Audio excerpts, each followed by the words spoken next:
কে তোমরা? এখানে কেন বাবা? ভালো করে বিন বাজাতে পারে না, সে বাজাবে আবার কাল বিন, ঘুমায় ঘুমায় স্বপ্ন দেখে।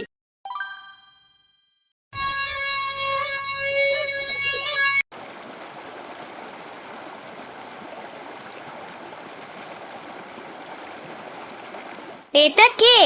নৌকার ভেলায় ভেসে ভেসে আসতেছে। যাই দেখি তো কি এটা। এই তুমি কে? এখানে কি করো? কথা বলো না কে? হাই হাই, তারে তো সাপে কামড় দিছে, এখন কি করি? রানী, তুমি কান্না করো না। আল্লাহ চেয়েছে তাই তাকে নিয়ে গেছে। সে কি ভালো হইল নি না, তারে কি বাসায় দিয়া লাগবে? এখন কি করব? অনেক সাপুরেই তো দেখালাম, তারাই তো বলল কলা গাছের ভেলায় ভাসিয়ে দিতে। আপনি আমার মেয়েকে এনে দেন। আল্লাহ পাক চাইলে আমার মেয়ে ঠিকই ফিরে আসবে একদিন, তুমি দেখে নিও। এখন আমি কি করব? তারে নিয়ে কোথায় যাই? দেখি আশেপাশে কোনো ঘর বাড়ি আছে কিনা।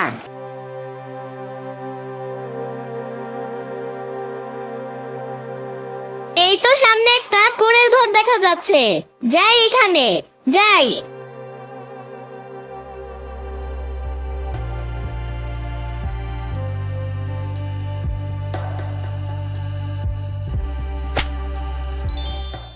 কে তোমরা? এখানে কেন বাবা? বাবা দেখেন না, ইনাকে সাপে কামড় দিছে। হ্যাঁ, তুমি ঠিক বলেছ। তাকে তো কাল সাপ কামড়ে দিয়েছে। তারে কি বাঁচানো যাইবো না সাধু বাবা? হ্যাঁ, যাবে, কিন্তু তাকে বাঁচাতে কাল বিন বাজাতে হবে, তাহলেই কাল সাপ আসবে। এই নাও বাবা, এটা বাজাও, তাহলেই কাল সাপ আসবে।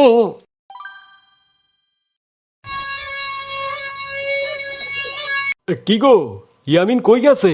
তারে তো দেখতাছি না। হ্যাঁ, তারে তো দেখতেছি, এই সকালে গেছে, আর তো তার আসার কোনো খবর নাই।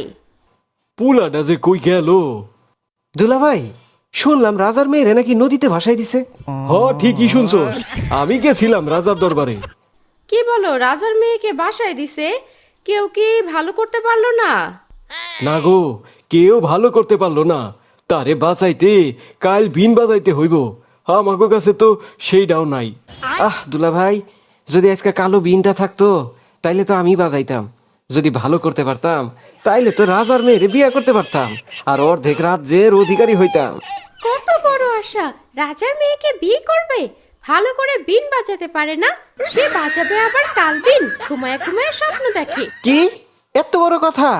দেখিস, আমি একদিন হইলেও কালো বিন বাজামু। আপু, আমরা যদি রাজার মেয়েকে ভালো করতে পারতাম তাহলে রাজদরবারে ঘুমাতে পারতাম। আমার অনেক দিনের ইচ্ছা, রাজদরবারে ঘুমাবো, রাজার মতো করে খাবো। কি আশা! ভাঙা ঘরে থাইকা রাজা হওয়ার স্বপ্ন দেখে। এই, তোরা চুপ থাক। আমি আছি আরেক টেনশনে, ওর আছে রাজা হওয়ার স্বপ্ন নিয়া। কি হয়েছে দুলাভাই, আপনার কিসের এত টেনশন? আরে ইয়ামিন রে খুঁজা পাইতাছি না, সেই সকালে বের হইছে, এখনো আসার কোনো নাম নাই।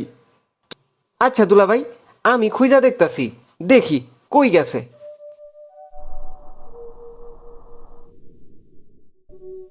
হাই হাই, আমার পোলাটা কই গেছে? এই সকালে বের হইছে, এখনো আসার সময় নাই। কি গো, ইয়ামিন কি বাড়িতে আইছে? না গো, ইয়ামিন তো এখনো আসে নাই, তারে কি এখনো খুঁজে পাও নাই? না গো, এখনো পাই নাই। সাধু বাবা দেখেন, তার জ্ঞান ফিরছে। আমি এখানে কেন? আমার কি হয়েছিল? কে তুমি মা? কোথা থেকে এসেছো তুমি? আমার বাড়ি রসুলপুর, আমি রসুলপুর রাজার মেয়ে। ও, তুমি রাজার মেয়ে? হ্যাঁ, আমি রাজার মেয়ে। আমার কি হয়েছিল? আমার বাবা মা কোথায়? তোমারে সাপে কামড় দিছিল, তাই তোমার বাবা মা নদীতে ভাসাই দিছে কেন? সাপুরে তোমারে ভালো করতে পারে নাই? ও, আমার মাথা ব্যথা করতেছে, আমার তো কিছুই মনে পড়তেছে না। ঠিক আছে মা, তুমি এখানে শুয়ে বিশ্রাম করো, কাল সকালে দেখবে তোমার মাথা ঠিক হয়ে গেছে।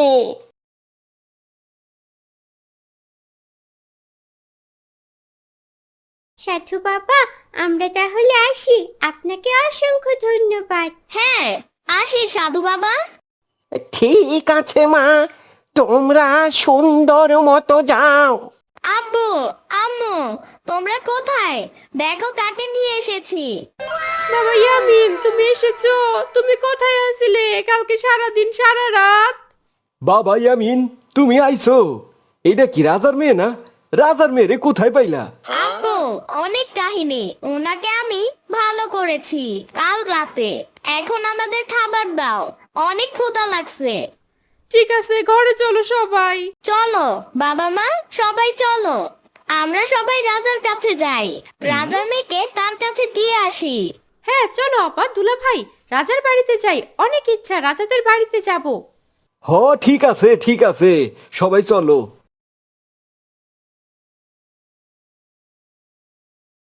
বাবা মা, তোমরা কোথায়? দেখো আমি এসেছি।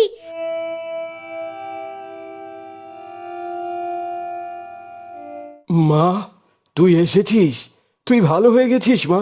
হ্যাঁ আব্বু, হ্যাঁ আম্মু, আমি ভালো হয়ে গেছি। আমার মেয়ে ভালো হয়ে গেছে, আল্লাহর কাছে লাখ লাখ শুক্রিয়া। আমার মেয়ে ভালো হয়ে গেছে। আপনারা কে? ও, কালো সাপুরে, তুমি এখানে? হ্যাঁ রাজা সাহেব, আমি এইখানে। এইটা আমার ছেলে ইয়ামিন। আমার ছেলে ইয়ামিন আপনার মেয়েরে ভালো করছে। কি বলো কালো সাপুরে?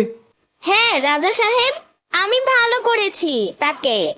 আমি নদী পথে যেতেছিলাম, তখন দেখি একটা ভেলা ভেসেছিল। দেখি তারে সাপে কামড় মেরেছে।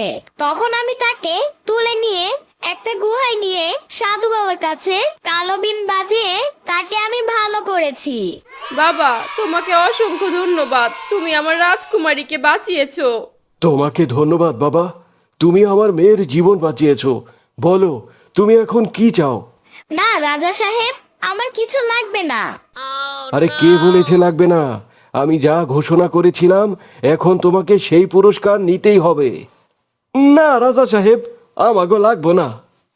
আমি ঘোষণা দিয়েছিলাম যে আমার মেয়েকে ভালো করতে পারবে তার সাথে তাকে বিয়ে দেব এবং আমার অর্ধেক রাজ্য তাকে লিখে দেব।